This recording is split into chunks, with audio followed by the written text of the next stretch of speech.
Welcome back. I am Corinne, and this is my YouTube channel where I like to talk about all things creativity, writing, knitting, gentle living, everyday joys in creativity, all of that good stuff. So recently there has not been a lot of knitting content for you all, and there's a reason for that.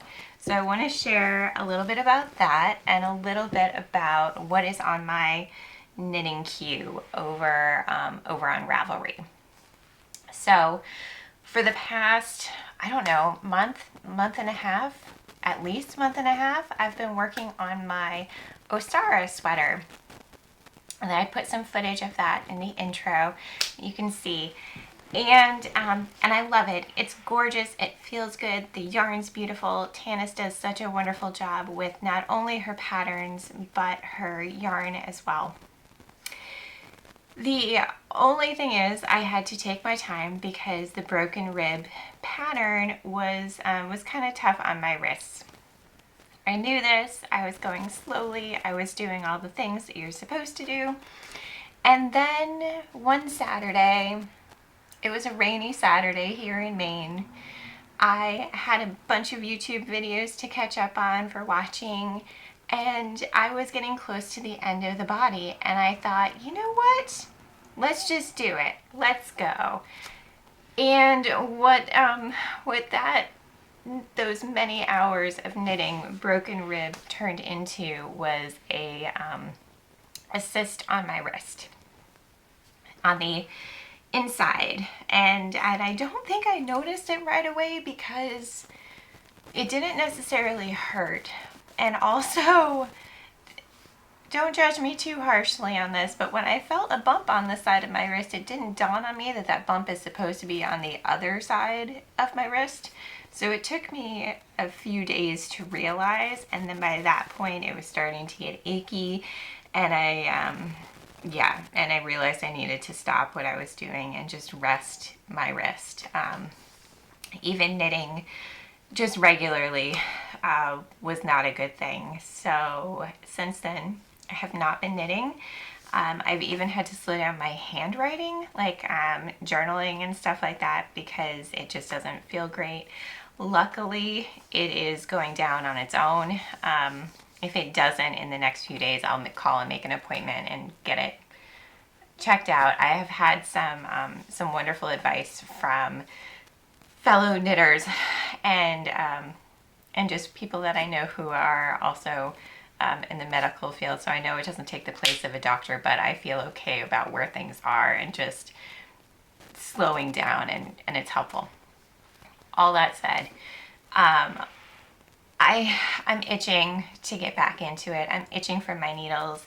It is sweltering here in the Northeast this week, and that makes me, summer just kind of makes me sad. I get that seasonal affective disorder, seasonal depression in the summer, and so one of my comforting things my go-to is knitting and reading. Of course, I've been able to read no problem, but knitting, and it helps me get through the evenings. It helps me get through stressful days, all of those things. And so not having that has been kind of sad. I've definitely been in a mood because of that, because of the heat and lots of other reasons, the state of the world. I mean, just so much. I think we're all just feeling everything right now, and that's okay. It's also that saying, it's okay to not be okay, is true and valid. And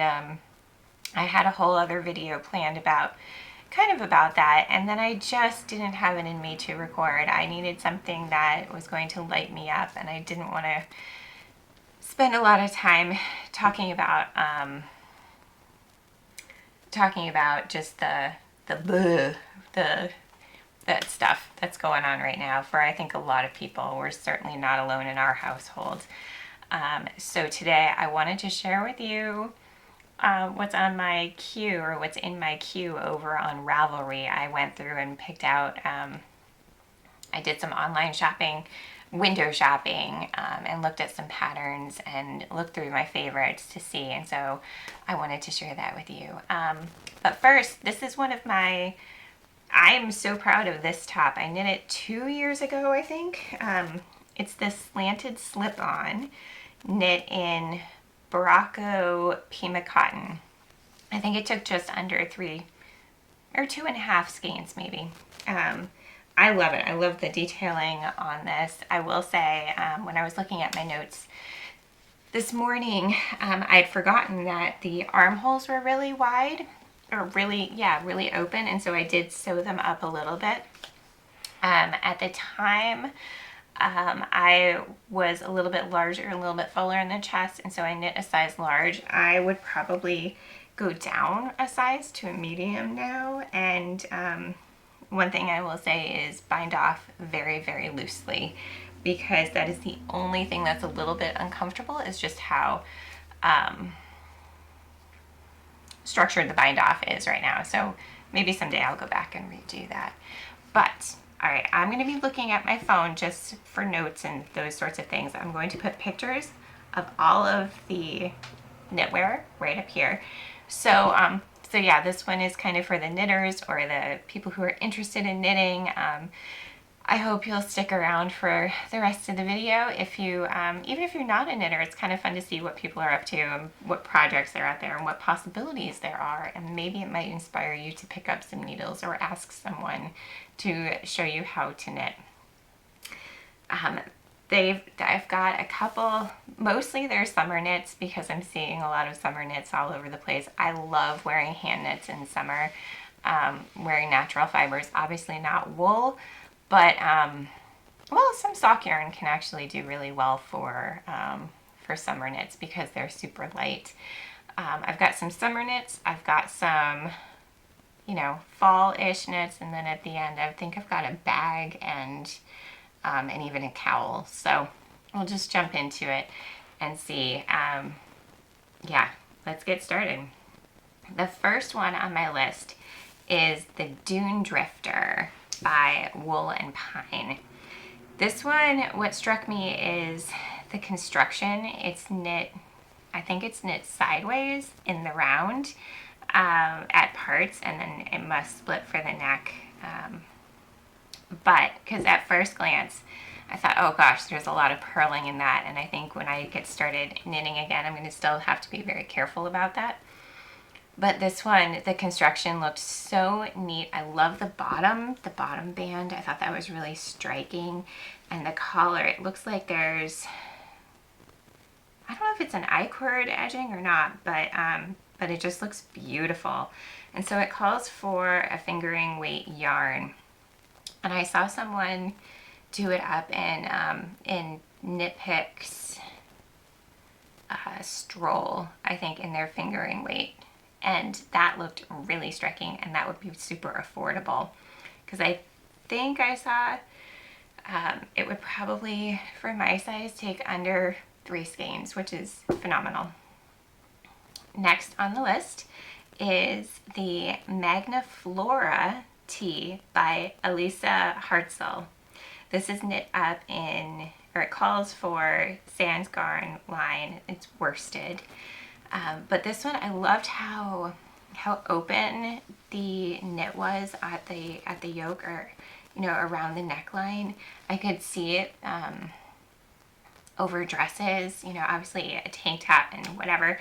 But I think it's so stunning, and that loose gauge is just beautiful. Yeah, the lace though, just, it was so striking. And so for worsted, I'm trying to think, this might actually have been a worsted. I think it was the Barocco Pima. I don't think I would use that. I'm not sure what I would use for it, but I'm open, and there might be something in my stash.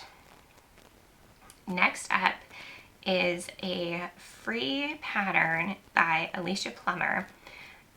I don't know when the last time I shared, oh yeah, because her design, I knit my mom a sweater and with one of her patterns. I love Alicia's designs. I think they're really striking. I think they're gorgeous. She's a Maine designer, so she's local. And I've knit a number of her patterns. And her pattern writing, I think the first one that I did of hers, gosh, Paige was really young. So I've been knitting her patterns for a long time. And so it's been really cool to see her process evolve, not only in designing, but how she writes the patterns as well. She has this element of storytelling within her patterns that's just beautiful. Like her descriptions of the patterns are absolutely stunning. We know she's a book girly too. She loves a good story. So I love her designs. I think there's 3 that I'm going to share today. So this first one is the Bliss Tank. It's out of sport weight, and it's just it's a super simple tank. I would love to add some more of these tanks, and there's another camisole up next, just to add some layering pieces and really embrace my hand knit wardrobe, all throughout the year, because wearing hand knits just brings me so much joy. Like knowing the work that I put into it, knowing that it's made specifically for me, I just love it so much. So there's not a whole lot to say about this pattern. I could see all sorts of yarns being used. This was, it calls for Moondrake Company and a sport weight. So I'm sure there's a Knit Picks. One of my go-tos is Knit Picks just because of affordability, but I could see there being lots and lots of different types of yarn that would work really well with that. Oh, what would be really cool is if you were to hold like a mohair. I don't know if mohair is out now, but I still have quite a bit in my stash to hold it double. Some mohair held double. That would be really cool, not for a summer knit, but for, like for a fuzzy tank top for layering in the fall and winter, even the spring. Ooh, that could be really cool. All right, next up is the Lace Edged Camisole by Jenny Atkinson. Now this one, I saw someone knit, let me flip over to Instagram so I can get it right. Lily Kate Makes, who is also a designer, but she had knit this this camisole. I'll put the picture up here. And the colors she used, the way, I just love everything about it. And I love the leaves on the top. So I love the design itself, but I love these colors specifically that Lily Kate Makes used in her knit. So this one calls for fingering weight yarn. So I'm not thinking I'll be knitting fingering weight yarn anytime soon, again, because healing and all of that, but maybe for next year. This calls for Swan's Island Natural Colors Collection.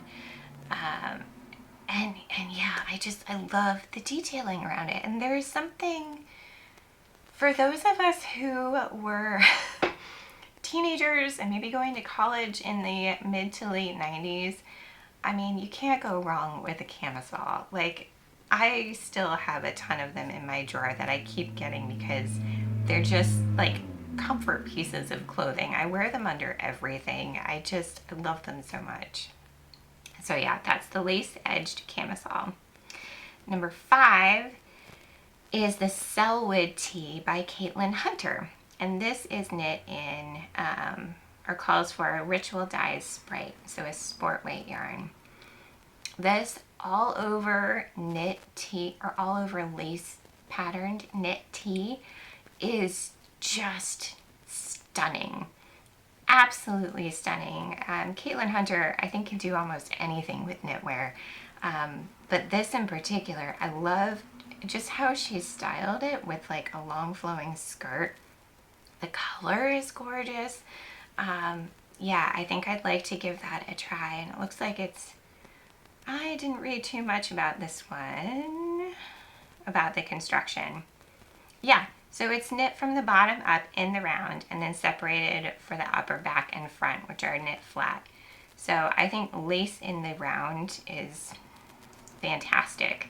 I definitely want to try that one very soon.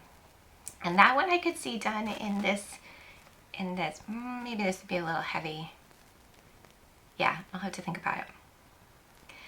The next two are two other Alicia Plummer designs, and this first one I would do in this yarn.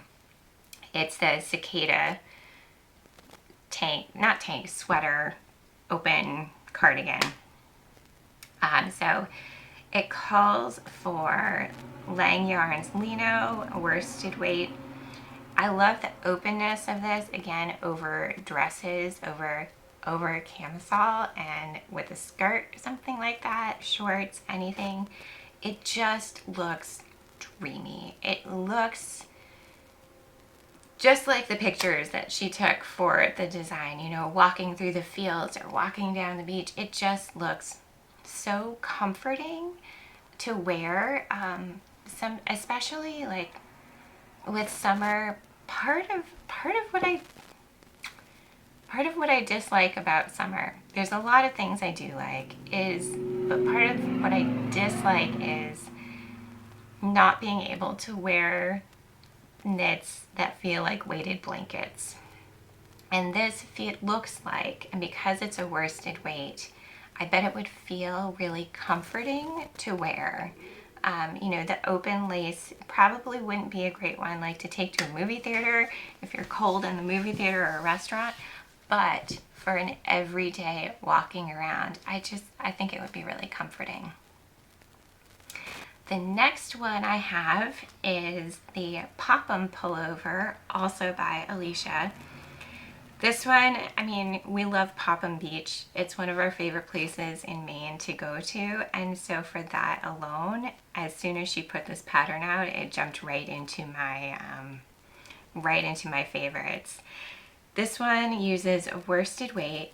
Looking at it, it just makes me think of like campfires, like late summer camping trips and campfires, and she's got a whole line actually. The designs have to do with campfires, but this one in particular makes me think about like going camping and visiting Seawall up in Acadia and just feeling the mist of everything, or Popham. I have not done a zipper, but I trust Alicia's instructions, and yeah, I might give it a go. I might get brave and do a zipper to do this one. I just think it looks so comfortable and so classic. It's done up in a worsted weight yarn, so that I probably would use like Wool of the Andes knit picks. I've used that yarn for many a sweater, and it's so nice to work with. It's so affordable. That would probably be my go-to. Number 8 is another long sleeve cardigan. This one is, I think you pronounce it the Zosia wrap cardigan, and I will butcher this designer's name, so I'm not going to say it out of respect. But this one I've had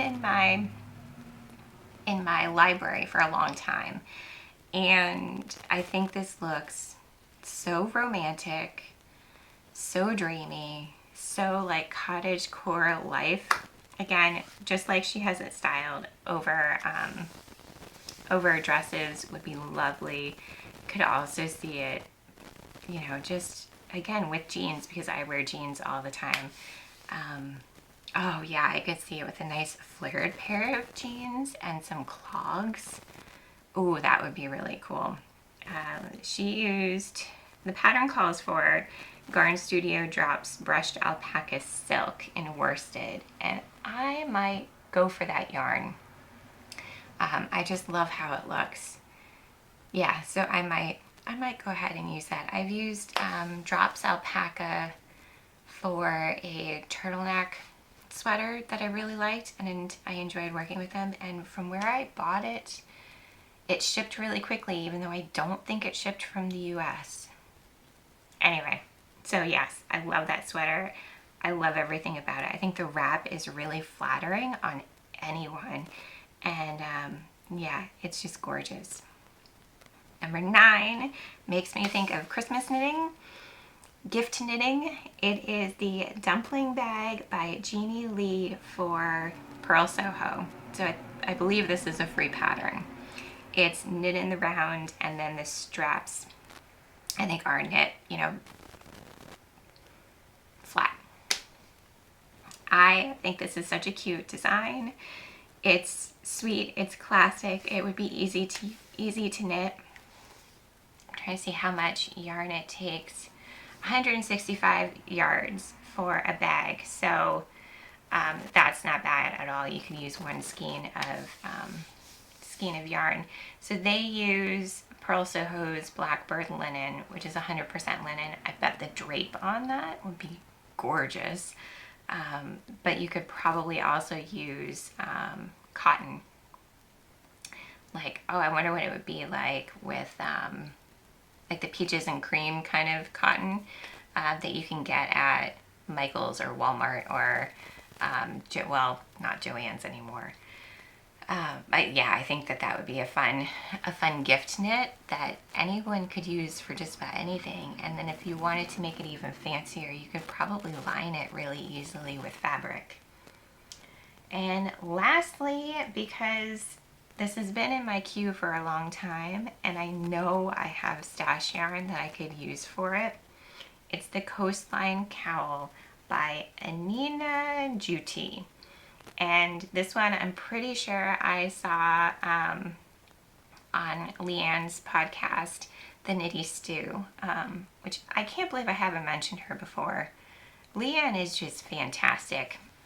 She's a flight attendant in Canada who flies all over Canada, and she has flown outside of Canada too, and will visit yarn stores on her layovers. She's fantastic. She's such a sweetheart. Yeah, she's such a lovely person inside and out, and her knitting is really fun to watch as she travels around. But this Coastline Cowl looks so squishy, and the lace pattern on it doesn't look too difficult. I'm not opposed to going difficult with lace knitting, but this one just looks like it would be a super satisfying knit. I love, love, love cowls. I wear my honey cowls all the time, 3 seasons of the year practically. And what I love about them is just the ease. I love a good shawl also, but sometimes I can find the ends kind of just finicky and kind of a little bit of a hassle, especially when I'm not at home. So I love the cowls that I can just, you know, slip over, and they are a great accent piece for any outfit. Yeah, oh, I love it. So this uses Aran weight yarn. I think I have some Malabrigo. I think I have some Malabrigo in my stash that I might use for that one. So yeah, those are the top 10 items on in my queue. I have more, of course, because who doesn't? Like, you can check it out. I think you check out people's queues on Ravelry. I'll leave the link to all of these things below. I'll leave the link to my information below for all of it. Yeah, so dreaming about these knits has got me, has scratched a little bit of the knitting itch. It's not completely gone, but luckily I know that this knitting injury is not going to last forever. It's not like something more serious right now, so I'm just super thankful that within a couple weeks I'm sure I will be back at the needles finishing up my Ostara cardigan. Oh, that was another thing. Tanis has since come out with the Ostara tank, which, given my struggles with the broken rib, I will not be making. But if you don't have an issue with broken rib, it looks gorgeous. It's the same fabric pattern as, it's the same stitch pattern, excuse me, as the Ostara cardigan. So it looks stunning. It's just yeah, stunning and squishy, and I bet it would be super comfortable. So that is that. Next week I have something a little bit different for you all. Paige and I are dropping Finn off at Machias for his, they're not calling it an orientation weekend, it's a discovery weekend. It's got a lot of orientation type things going on, so he has to be up there. So we are going to drop him off in Machias, and then we are going to keep driving. We're going to drive, I think it's up to Eastport, and she and I are going to have a little getaway at a tiny house Airbnb, and I'm going to bring the camera and share our adventures with you next week. So yeah, I hope you enjoy that when it comes next week. I hope you enjoyed checking out my queue. I'd love to hear, what are you knitting? Yeah, what are you knitting? What is in your queue? And does your knitting change seasonally? Or crocheting or your crafting, does it change seasonally? Or do you just kind of go for it? We are super lucky and fortunate to have heat pumps in our house, which heat and cools our house, and so it keeps the inside of our house very comfortable in the summer, and that is a big part of why I can knit really anything year round. There is, yeah, I'm so thankful for that. Of course, I'm drawn towards more summer knits in the summer when I might wear them, because I do like that. Knitting is never instant gratification, but I like being able to knit and finish a project and then wear it right away, you know, after blocking. So there's something really special about that. There's also something to be said for finishing a project in one season, putting it away, and getting it out and being able to wear it for the first time a couple months later. So there's good parts to all of it. But yeah, I'm just really itching to get back into my knitting. So if you can knit, enjoy your knitting. Happy knitting. Be you all friends, and yeah, I'll see you soon. Take care.